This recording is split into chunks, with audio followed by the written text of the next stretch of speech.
Sometimes people don't actually love you. They love that you love them. They enjoy being loved by you. They don't actually love you though.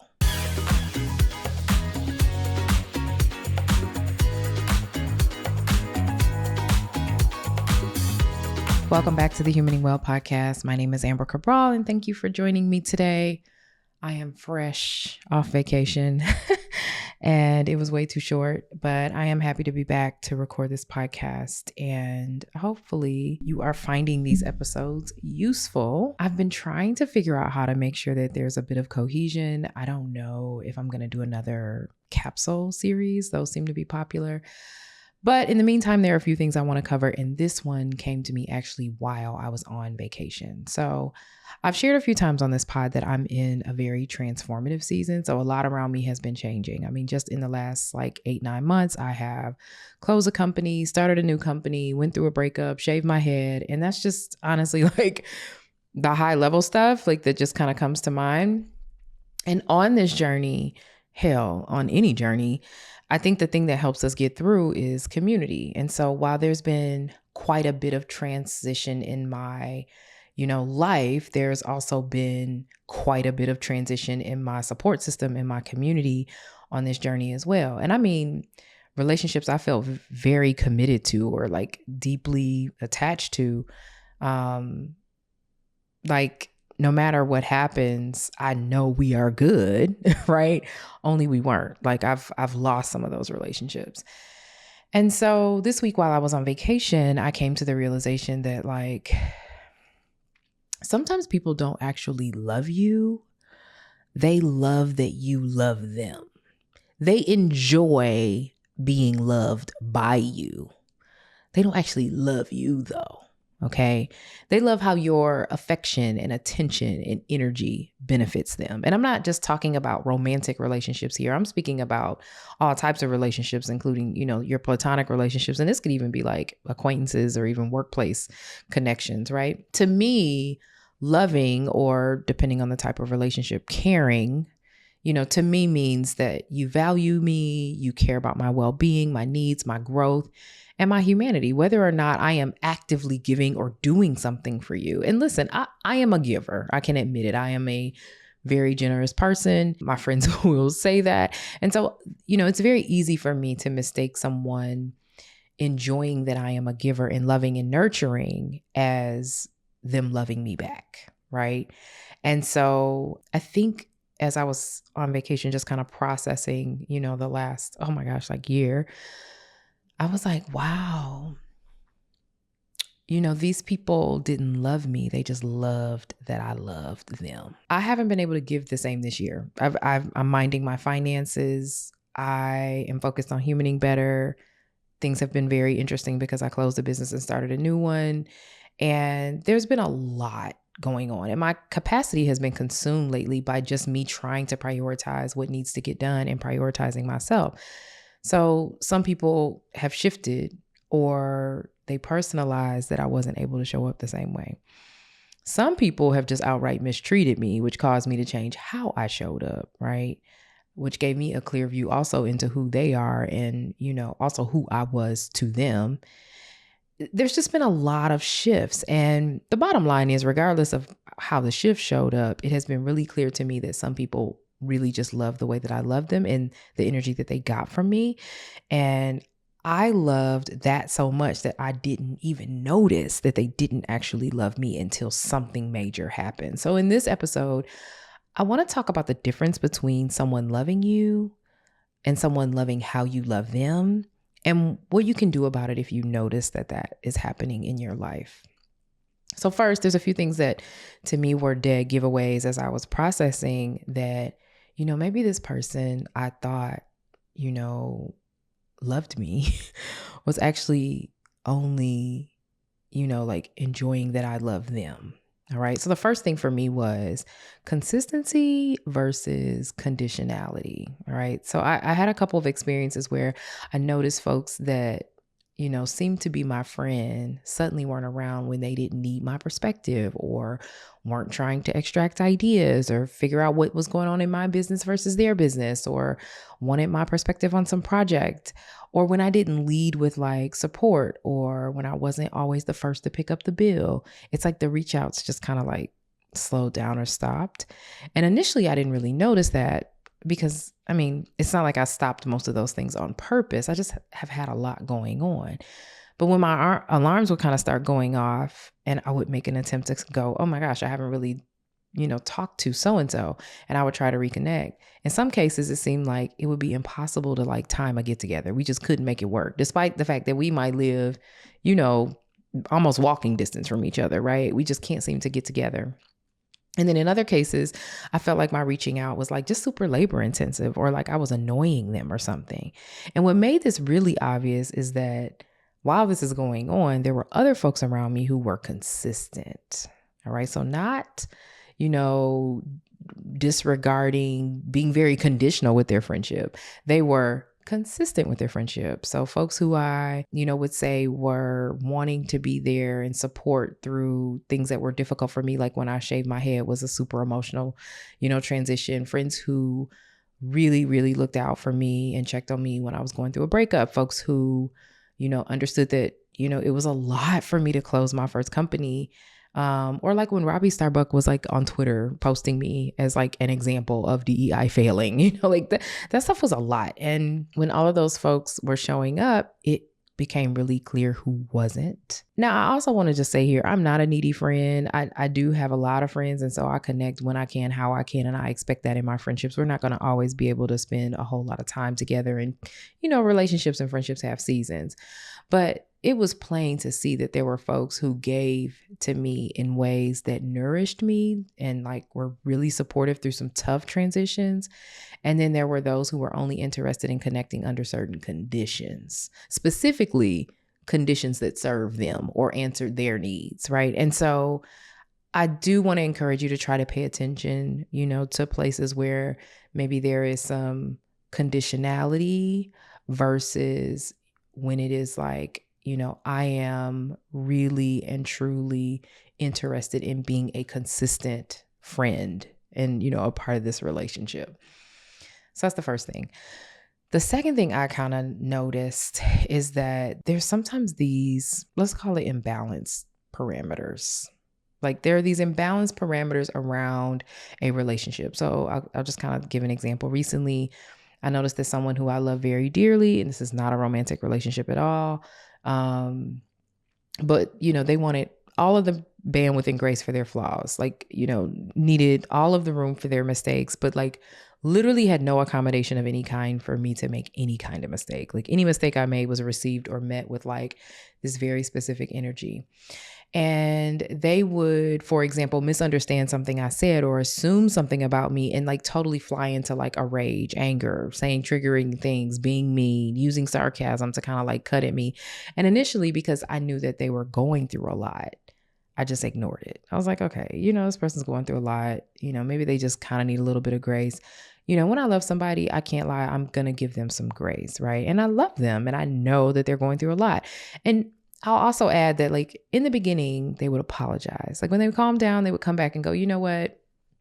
My bad. I probably took that too far. So one day their frustration turned on me for no reason, kind of out of the blue, and it was super bad. And then this time there was no apology, like not that day, not the next day. And in fact, instead of an apology, I was met with maybe a couple days later, just this kind of like, when I get upset like that, I just want you to know that like, I'm not going to stay that way. I just want you to know you're really my safe space. And, I need to be able to just kind of come back around. I understood that, but like the absence of the apology and the depth of the anger for me, I just was like, you know what, they're going through a lot, but I'm going to adjust my energy. Like I need to move a little bit differently with this person to protect my peace and my space. And so I made the adjustment. I can still be loving and supportive even though this person's going through a tough time, without being as connected, right? And so I was still loving and patient and connective and all of those things, but not as connected, not as close, not as like, tied, to the way they were managing their day to day, right? But then Something happened. I needed to address it. It was essentially a breach of my trust. And like, they wouldn't even listen to my concerns. Like I repeatedly at one point asked, like, I would like to clarify why this is a concern for me. And it was basically met, and I said that more than once. And it was basically met with, I appreciate everything you've done for me, but like, I'm done and I don't ever want to talk to you again. They were wrong, right? They were wrong, period. And so I had this moment where I was like, it just blows my mind that you would say this to me and I'm like your so-called safe space. Like, and it was boom. That's it. That's the difference. Like, when someone loves you, they want to hear your perspective. They want to work through what's going on. Even when it's uncomfortable, they want to try. When someone just loves how you love them, when you want to address a concern, when you want to call out a bad behavior, oh yeah, they have no country for that. You don't address me that way. You're supposed to just love me. And so the parameters of this relationship were imbalanced. They love that I love them, right? But they didn't respect me. I'm not sure that I know they didn't love me, but they definitely weren't willing to hear me out. And, I was supposed to essentially still stay open, and available and connected and giving and always continue to be their safe space. And for a time, because I did love them, I also had grace for their challenges. I disregarded the imbalance.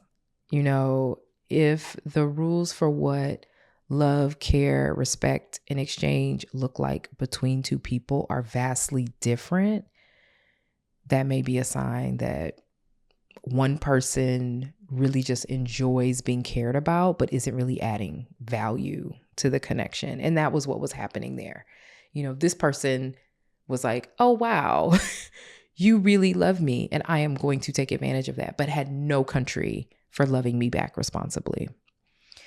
Third way that I think that this has shown up for me is the best way I guess you can describe it is like whether it's like we're growing together or whether that person is focused only on their own growth. So there was a moment earlier this year where I was feeling super overwhelmed. I was on my first job since I had, cut all my hair off, and I was feeling nervous and a little bit insecure with like my patchy bald head, being on display while I was doing this job. It was just the first time. And so I was on the call and I shared with someone who I loved, who I thought loved me back. I expressed that I was having a hard time. I was, feeling insecure about my look. And I said, sometimes I wish more people extended empathy to me, but I think that people assume that I don't need anything, because I work so hard and I'm so ambitious, they just assume that I don't need anything. And that's kind of frustrating. And he said to me, and I will never forget this, do you think you deserve empathy? I paused for a moment and I said, I'm going to call you back. So we got off the phone. And, just this remark came from a person with whom I was deeply empathetic consistently. Someone who I never required them to show me that they deserved empathy. The relationship ultimately ended not too long after that. And in our friendship, I celebrated wins. I empathized with challenges. I gave very freely, but they felt like I needed to deserve empathy.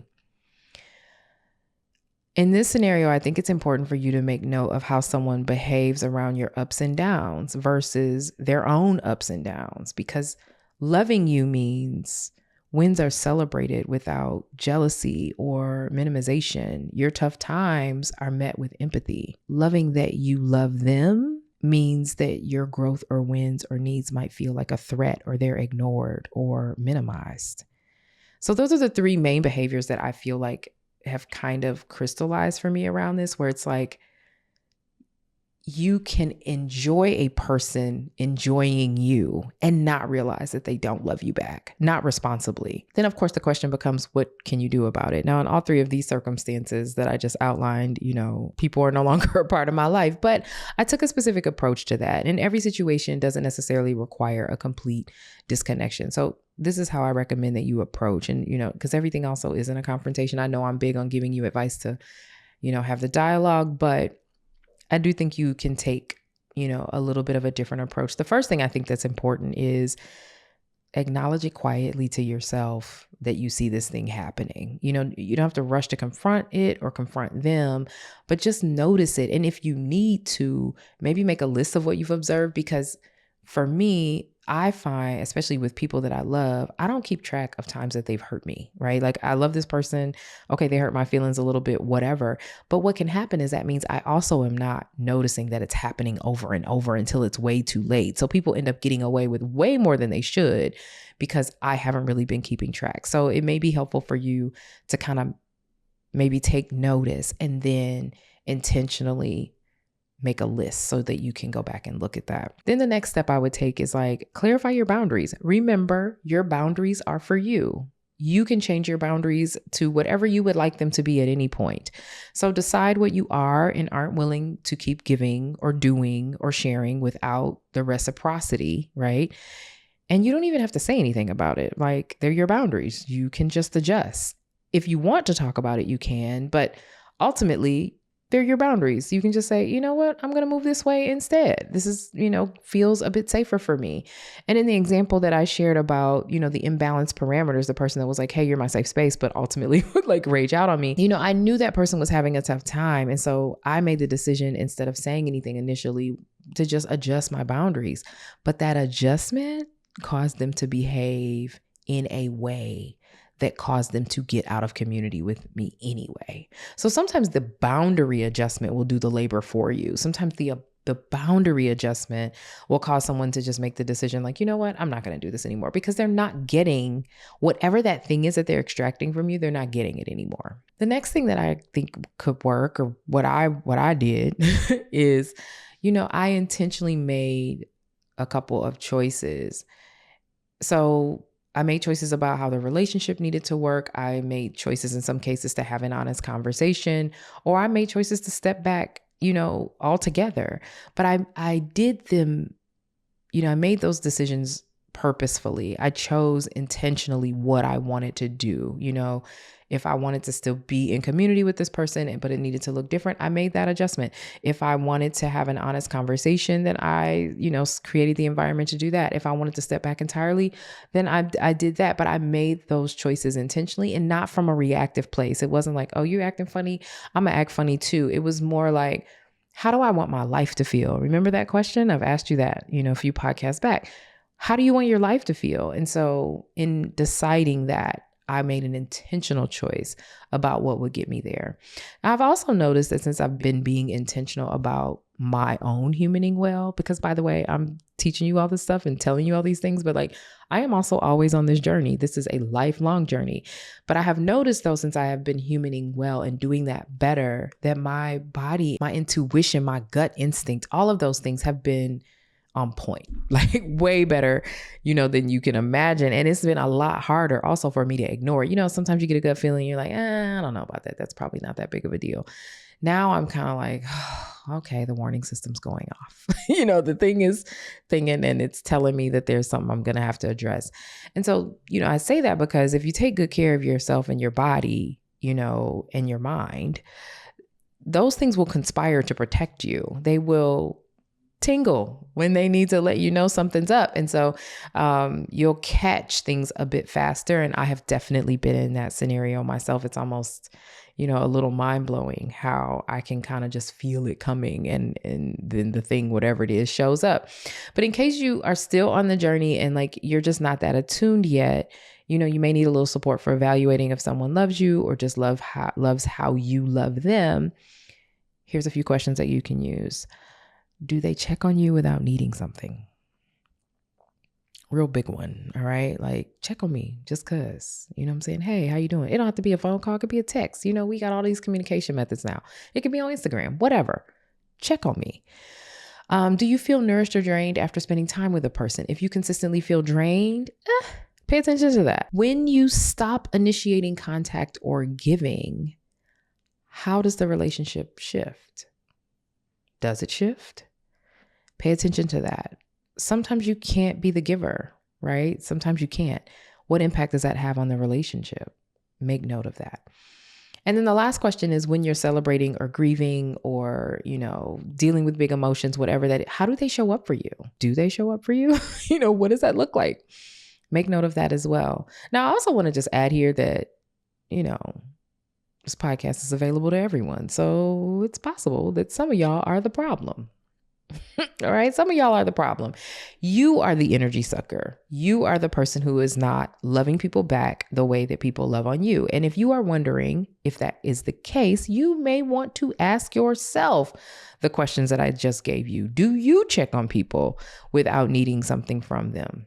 Do others feel nourished or drained after spending time with you? When people stop initiating contact or stop giving to you, how does the relationship shift? Right? Do you change the relationship? Do you decide to be different with them? And when others are celebrating or grieving or navigating a lot, how do you show up? How do you support them? If you take nothing else from today, I want you to remember this. You deserve to be loved for who you are fully, not just for the way that you love someone else. I don't want to just be cared about contingent upon how I'm caring. And, I'm valuable only so much as I am contributing to someone. That's just, it's so icky when that's uncovered, right? And it feels, for me anyway, as I was having this revelation while I was on vacation, it felt so isolating. Like, yuck, do I even know how to choose people, Because ultimately, relationships in any form should be places where you can give and receive, where you can be seen and valued, and it not be a place where you are like always having to pour out to get anything, right? We want reciprocity in our relationships as well, but like we have to also make sure we're not the only one that's pouring into the situation. So pay attention, notice who's consistent, notice where the parameters are balanced or not. Notice who can celebrate your growth as much as their own. And then decide how you want to move based on what you see. Your energy is precious. Your love is powerful. And we deserve to use both of those wisely. So that's the episode. If this episode resonated with you, share it with someone who might need to hear this today. And as always, please keep doing the work of humaning well. It is lifelong work. But when we get better at loving and being loved in healthier ways, we all get to human better. All right. See you next week.